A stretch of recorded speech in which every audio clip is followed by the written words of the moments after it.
Assalamualaikum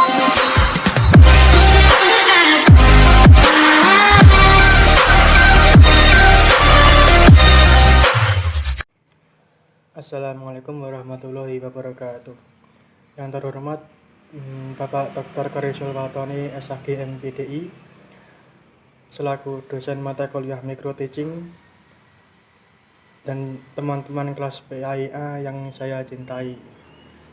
Pertama-tama marilah kita panjatkan rasa puja dan puji syukur kehadirat Allah Subhanahu wa taala yang telah memberikan rahmat, nikmat, taufik serta hidayahnya kepada kita sehingga kita semua masih diberi kesehatan tanpa ada halangan satu apapun.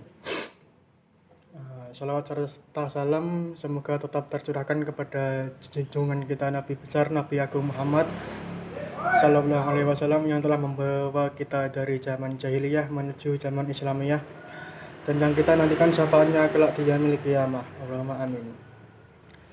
Sebelumnya perkenalkan, nama saya Ahmad Julanda Babi dengan NIM 2011900008. Saya dari kelas PAIA semester 6.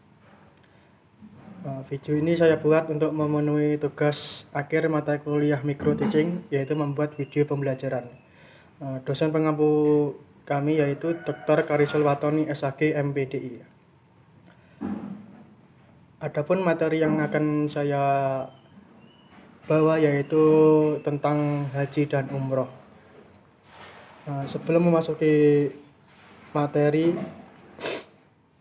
alangkah baiknya kita membaca Quran surat Al-Baqarah ayat 197. Bismillahirrahmanirrahim. Al-hajju ashurun ma'lumat faman farada fihinnal hajja fala rafasa wala fusuqa wala jidala fil hajj wa ma taf'alu min khairi ya'lamhu Allah wa tazawwadu fa inna khairaz zati taqwa wa taquni ya ulil albab. Yang artinya musim haji itu pada bulan-bulan yang dimaklumi.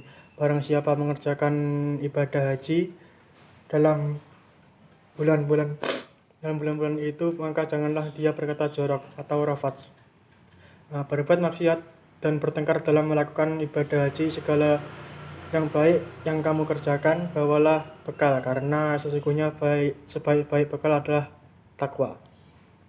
Dan bertakwalah kepadaku wahai orang-orang yang mempunyai akal sehat. Quran surat Al-Baqarah ayat 197. Langsung memasuki kepada materi yang pertama, yaitu pengertian haji. Apa sih pengertian haji itu? Pengertian haji itu ada dua, yaitu menurut bahasa dan menurut istilah. Yang pertama yaitu menurut bahasa. Haji menurut bahasa yaitu menyengaja atau bermaksud melakukan sesuatu. Sedangkan menurut istilah yaitu menyengaja berkunjung ke Baitullah atau ke tanah suci atau pergi ke Mekah untuk melakukan ibadah haji dengan waktu tertentu dan juga dengan cara tertentu serta dilakukan dengan tertib ataupun berurutan. Haji merupakan rukun Islam yang kelima serta ibadah yang diserap dari syariat para nabi terdahulu. Di sisi lain itu, haji diartikan juga sebagai bentuk ziarah Islam tahunan ke Mekah. Jadi haji itu dilakukan setahun sekali. Kemudian hal ini merupakan kewajiban bagi umat Islam dan harus dilakukan bila orang itu mampu. Jadi yang belum mampu tidak diwajibkan untuk pergi ke tanah suci untuk beribadah haji. Kemudian setidaknya itu tunaikan haji itu dalam setahun sekali. Kemudian dilakukan seumur hidup itu dalam sekali. Dan haji juga dilakukan boleh semua orang dewasa yang secara fisik dan finansial itu mampu melakukan perjalanan, dan juga dapat mendukung keluarga selama ketidakhadiran mereka. Jadi pengertian haji di sini yaitu berniat melakukan perjalanan ke Mekah. Kemudian dalam istilah itu ada juga pengertian haji, yaitu menyengaja pergi ke tanah suci atau ke Mekah untuk beribadah, yakni yang pertama menjalankan tawaf, sa'i, serta wukuf di padang Arafah, dan juga menjalankan seluruh ketentuan ibadah haji di waktu yang telah ditentukan, serta dengan cara yang telah ditentukan pula dan dilakukan secara tertib ataupun berurutan. Kemudian yang kedua yaitu pengertian umroh. Umroh secara bahasa yaitu bisa diartikan sebagai berziarah ke tempat ramai atau penghuni. Sedangkan menurut istilah yaitu umroh adalah menyengaja menuju ke Ka'bah untuk melaksanakan ibadah tertentu.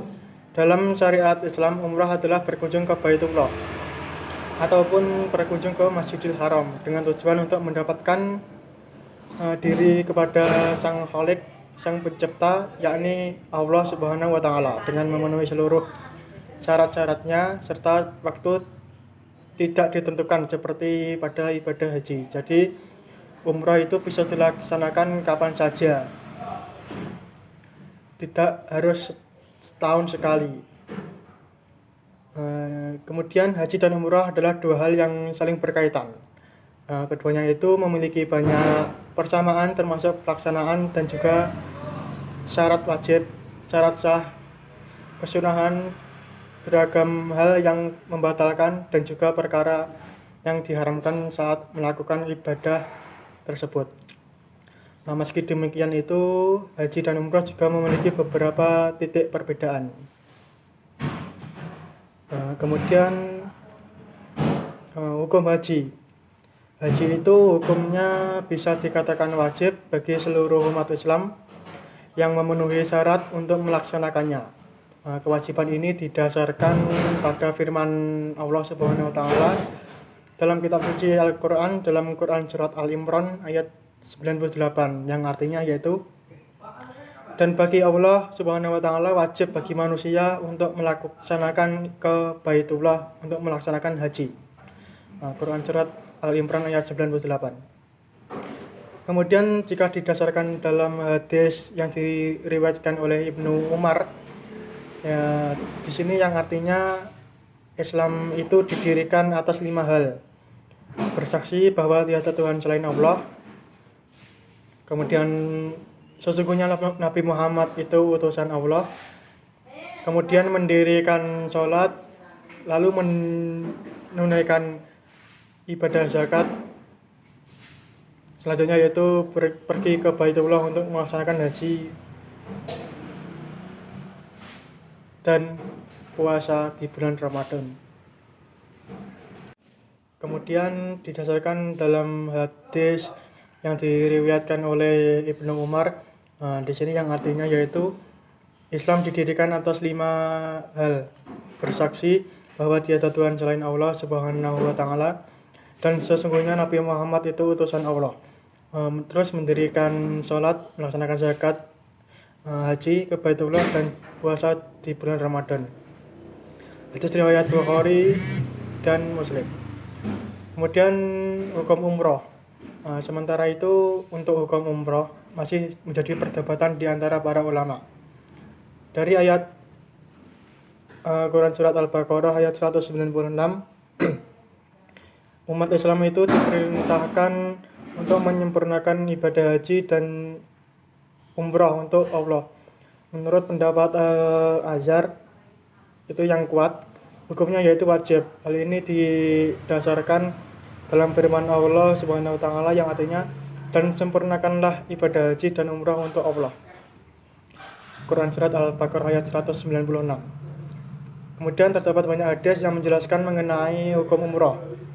Beberapa menyamakan hukum umrah dan haji, tapi sebagian yang lain menyebutkan hukum melaksanakan umrah itu sunnah.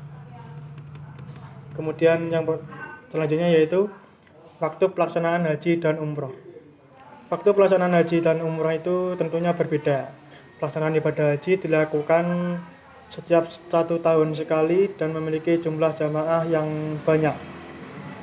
berasal dari seluruh belahan dunia. Waktu pelaksanaan pun pada haji dibatasi hanya pada rentang waktu awal bulan Syawal sampai hari raya Idul Adha di bulan Zulhijjah. Menurut Syekh Muhammad Nawawi Al-Bantani berkata, dan waktu dalam haji adalah mulai dari permulaan bulan Syawal sampai fajar hari raya Idul Adha atau Yaumul An-Nahr, dan juga umroh bisa dilakukan di sepanjang tahun. Menurut Abu Abdul Mu'ti Muhammad Nawawi bin Umar Al-Jawi Al-Bantani, Nihayah Al-Zain Al-Haramain, halaman 201. Kemudian sementara itu pelaksanaan ibadah umroh bisa dilakukan kapan saja tanpa ada batasan waktu, kecuali di hari tertentu, yaitu pada 10 Zulhijjah dan hari-hari Tasyarik, yakni tanggal 11, 12, 13 Zulhijjah. Menurut Syekh Muhammad Nawawi Al-Bantani juga mengatakan, dan waktu-waktu dalam haji adalah mulai dari permulaan bulan Syawal sampai fajar hari raya Idul Adha atau Yaumul Nahr, dan umrah bisa dilakukan sepanjang waktu. Kemudian rukun haji dan umroh. Ada pun rukun dalam ajaran Islam menjadi penentu keabsahan suatu ibadah yang ditunaikannya. Jadi rukun dalam ibadah haji dan umroh bersifat batal jika tidak dilakukan dan tidak bisa diganti dengan denda. Patut diketahui terdapat 5 rukun dalam haji, yakni niat ihram, wukuf ke padang Arafah, tawaf, sa'i, dan juga memotong rambut. Jadi kelimanya itu harus terpenuhi untuk demi keabsahan suatu ibadah haji yang dilakukan. Jika tidak, maka nilai ibadah haji akan berkurang. Syekh Abdullah Abdurrahman Bafadwal Al-Hadrani berkata, rukun-rukun haji itu ada 5, yaitu niat ihram, wukuf di padang Arafah, tawaf, sa'i, dan juga memotong rambut. Dan rukun-rukun umroh ada 4, yaitu ihram, tawaf, sa'i, dan memotong rambut. Jadi perbedaan antara rukun haji dan rukun umroh yaitu, jika rukun haji itu terdapat 5, yaitu niat ihram, wukuf di Arafah, tawaf, sa'i, dan memotong rambut. Kemudian pada umroh itu yang tidak ada hanya wukuf di padang Arafah. Jadi cuma ada 4, yaitu niat ihram, tawaf, sa'i, dan juga memotong rambut. Dan keterangan tersebut bisa diketahui bahwa haji dan umroh berbeda pada satu rukun, yakni wukuf di Arafah, yang hanya dilakukan saat beribadah haji saja. Umroh tidak melakukan hal tersebut. Kemudian kewajiban saat haji dan umroh. Pada saat haji dan umroh, jamaah wajib melaksanakan serangkaian ritual manasik. Apabila ditinggalkan tidak membatalkan ibadah, tetapi wajib diganti dengan denda. Adapun beberapa hal kewajiban ibadah haji di sini ada 5, yaitu yang pertama, niat ihram dari miqat, batas area yang telah ditentukan sesuai dengan asal wilayah jamaah. Yang kedua yaitu menginap di Musdalifah. Kemudian yang ketiga menginap di Mina. Yang keempat tawaf wada atau perpisahan. Dan yang terakhir yaitu melempar jumroh. Hal ini didasarkan dalam penjelasan dari Syekh Jainuddin Abdul Aziz Al-Malibori yang berkata bahwa kewajiban-kewajiban haji yaitu ihram dari miqat, menginap di Musdalifah dan Mina, tawaf wada, dan juga melempar batu. Sedangkan kewajiban ibadah umroh hanya 2, yaitu dari miqat dan menjauhi segala larangan-larangan ihram. Jumlah kewajibannya lebih sedikit dan membuat pelaksanaan umrah itu jadi lebih singkat dibanding ibadah haji. Kemudian Syekh Muhammad Nawawi Al-Bantani menjelaskan, Sedangkan kewajiban-kewajiban umrah itu ada dua, yaitu ihram dari miqat dan menjauhi larangan-larangan ihram. Maka dapat disimpulkan bahwa haji dan umrah itu memiliki 4 perbedaan, yaitu dalam hukum, rukun, waktu pelaksanaan, dan juga kewajibannya. Semoga kita semua bisa melaksanakan kegiatan haji di Tanah Suci dan juga melaksanakan umroh pada waktu yang telah ditentukan oleh Allah Subhanahu wa taala. Cukup sekian yang dapat saya sampaikan. Apabila ada kurang lebihnya, saya mohon maaf dan terima kasih sudah memberikan waktu untuk saya memberikan materi kepada kalian semua. Cukup sekian dan terima kasih. Wassalamualaikum warahmatullahi wabarakatuh.